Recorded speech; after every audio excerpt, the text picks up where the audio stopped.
कहले रहल भौजाई से उड़वलू गरदा हो उड़वलू गरदा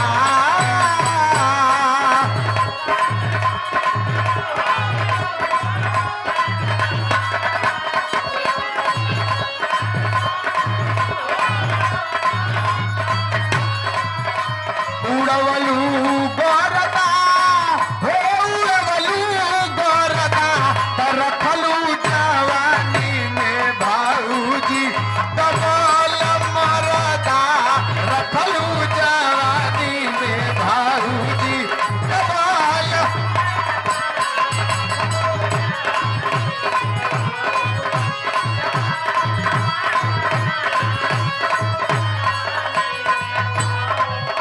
अरे धोए में बिगाड़ जाता दहिया के भूरता अरे धोए में बिगाड़ जाता दहिया के भूरता बिगाड़ देला पान खाके नया नया खुरता बिगाड़ देला पान खाके।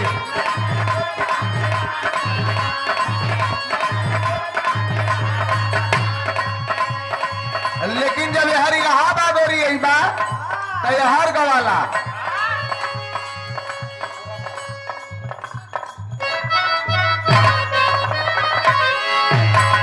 इलाहाबाद में गवाला कि अरे झकोरा मारे झूलनी अरे झकोरा मारे झूलनी साड़ी लहराए हो झकोरा मारे झूलनी साड़ी लहराए रे झकोरा।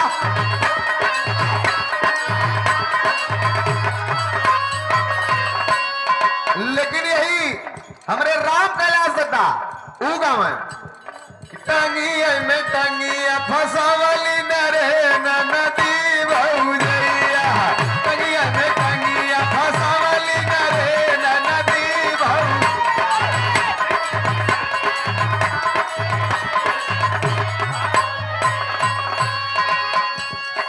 अब गावत है अब सब जाने हाथ बान बान सुनत हुआ तो मजा नहीं आवत माल मिलेला तब तनी और मन बढ़ला तब आवाज भी गरमाला देखा वो पूरा बिरहा गाय गेली है माल ना भेटात रहा मन कितना उदासत रहा तो हमरे दाई ना तो 10 रुपया लोगन दे बाजा हाँ तू समझ गईला ना 500 लेके आवा 500 जब दे देबा एक दाई तब तू चुप हो जाइबा जेके ज्यादा बोले के चुल मची अंदर से वो 1500 रुपया दे दही गवैयन का मुंह बंद हो जाई अपन 5 मिनट हल्ला कर ले हमारे वही से छूट है। लेकिन 1000 के बाद अरे टंगिया पे टंगिया चढ़ावली नरे नदी भौजैया ऊपर ऐसे डाल के हिलो नदी भौजैया ऊपर ऐसे डाल के हिलावली नरे।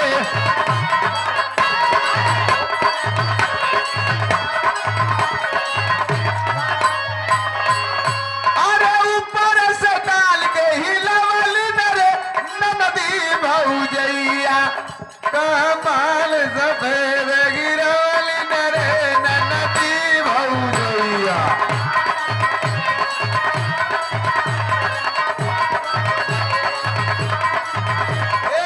अब देखा मन लगल है ये हमरे कुलदीप यादव उर्फ निरहू भैया समाजवादी पार्टी 101 रुपये जनता के प्रणाम बा।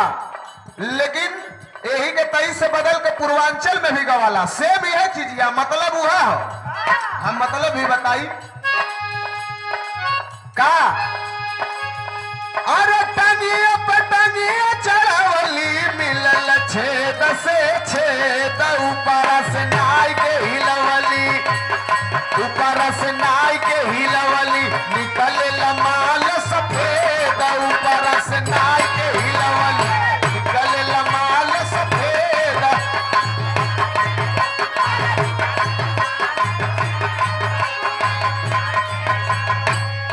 गलत जगह लोगन मत जाइया गांव अब तो इलेक्ट्रिक व्यवस्था हो गया चट्टी चौराहे पे गेहूं पीसे वाली मशीन लग गई है नहीं तो जाता पे माता बहन लोगन बैठे टांग पे टांग चढ़ा के जाता के छेद में गेहूं डाल के जब जाता हिलावे तो अटवा उजरे निकले न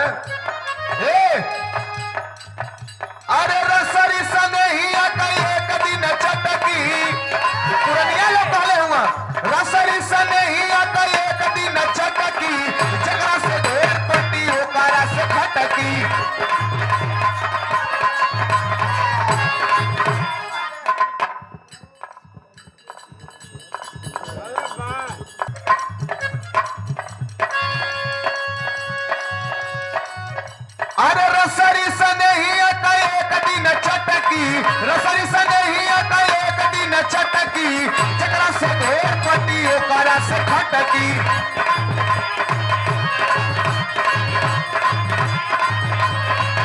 बढ़ जा।